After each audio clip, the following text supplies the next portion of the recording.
Good morning. We're here today to announce 3 separate cases highlighting the ongoing threat posed by Chinese economic espionage and research theft in the United States.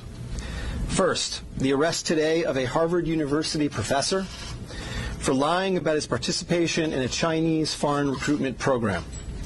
Second, this morning we have unsealed a separate indictment of a Chinese national working as a scientific researcher at Boston University who failed to mention on her visa application that she is also a lieutenant with the People's Liberation Army.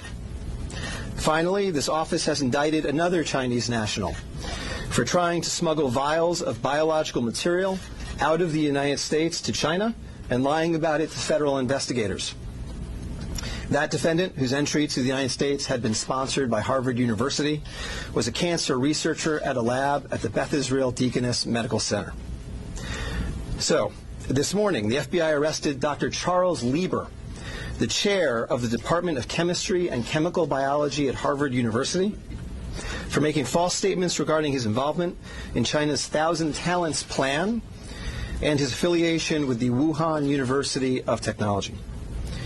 The complaint alleges that Dr. Lieber signed a contract with the Chinese university in Wuhan and was paid up to $50,000 per month, plus up to $158,000 in living expenses, and awarded more than $1.5 million to set up a research lab at the Chinese school and work there on researching nanotechnology.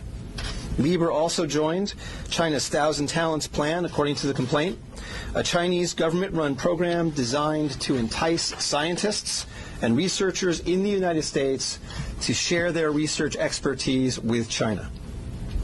At the same time, Dr. Lieber was receiving U.S. grant funds from the Department of Defense and the National Institutes of Health. National Institutes of Health spends up to $39 million a year funding medical research in the United States. Those programs required Dr. Lieber to disclose if he was working with, including receiving funding from, any foreign power.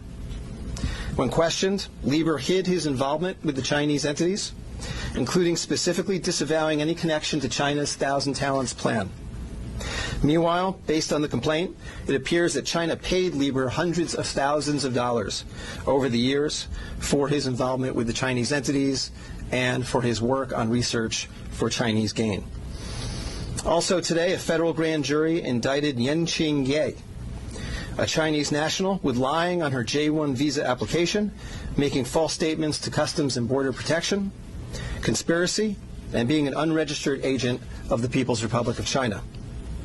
According to court documents, Ye is a lieutenant in the People's Liberation Army, but she concealed her military connections while employed as a researcher at Boston University's Department of Physics, Chemistry, and Biomedical Engineering Center for Polymer Studies. The indictment alleges that a colonel in the People's Liberation Army and other military officers from the Chinese National University of Defense Technology gave Ye numerous assignments while she was in the United States, such as conducting research, assessing U.S. military websites, and sending documents and information back to China. In April 2019, Ye was questioned by customs officers at Logan Airport on her way to China. According to the indictment, she lied about her involvement with Chinese military projects. A border search of her electronic devices showed that Ye had compiled information for the People's Liberation Army about 2 U.S. residents with expertise in robotics and computer science. Lastly, last week this office indicted Zheng Xiaozhong, a Chinese national sponsored by Harvard University who was doing cancer research at the Beth Israel Deaconess Medical Center. Zheng was charged with attempting to smuggle to Beijing vials of biological material, along with other research materials that he had stolen from the lab at the Beth Israel, where Zheng was working on cancer cell research. Before he boarded his flight, customs officers discovered 21 vials of biological material in a sock in his baggage. When confronted by the officers, Zheng initially lied and said he was not traveling with any biological or research materials. Chemistry, nanotechnology, polymer studies, robotics, computer science, biomedical research. This is not an accident or a coincidence. This is a small sample of China's ongoing campaign to siphon off American technology and know-how for Chinese gain. Recently, Attorney General Barr referred to China as this country's primary rival. Similarly, FBI Director Chris Wray recently told Congress that right now there is no country that poses a greater counterintelligence threat to the United States than China. Through the use of not only traditional intelligence officers, but academics, researchers, its own private citizens, China is engaged in a massive, long-term campaign to steal U.S. research and technology for its own uses. As demonstrated by these cases, on the academic side, the Chinese government uses partnerships and exchanges with U.S. schools and research institutions to access cutting-edge research and equipment. Obviously, most visiting Chinese academics and researchers are here to work in good faith in U.S. institutions, but some of them are not. Some number have been incentivized by the Chinese government, either through the use of money or other means, to gather U.S. research and smuggle it back to China. Because of the sheer scope of this threat, a year ago, the Attorney General created the China Initiative at the U.S. Department of Justice, designed to prioritize and aggressively prosecute Chinese economic espionage and theft of intellectual property. The cases we are announcing today are part of that effort. Boston is an especially attractive target for this kind of exploitation, and universities and research institutions and tech companies in this area must become sensitized to this threat.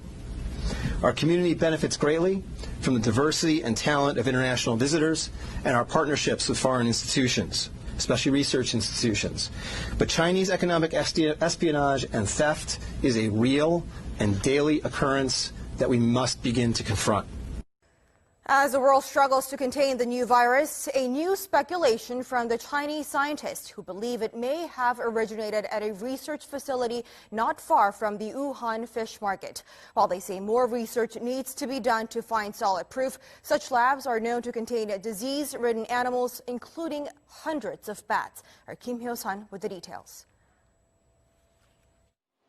Amid the continued spread of the COVID-19 virus, there's rising speculation the virus could have originated from a government laboratory in Wuhan, rather than the widely held belief that it emerged from the city's Huanan seafood markets.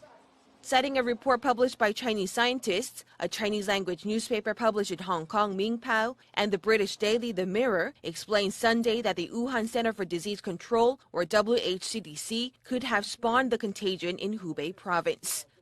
According to the report penned by Bo Tao-xiao and Lei Xiao of the South China University of Technology, the research lab, which is only 280 meters away from the Huanan seafood market, kept disease-ridden animals, including more than 600 bats. It stated that while it's plausible the virus was leaked from the lab and contaminated initial patients in this epidemic, more solid evidence is required through future study. The report also raised a possibility that the Wuhan Institute of Virology could have leaked the virus while it was carrying out tests involving Chinese horseshoe bats.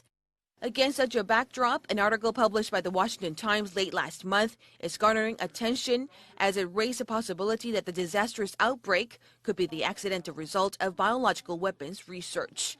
This comes as a renowned law professor at Tsinghua University in Beijing, Xu Jiangren, is known to be missing after publicly condemning Chinese President Xi Jinping for failing to contain the spread of the virus at an early stage.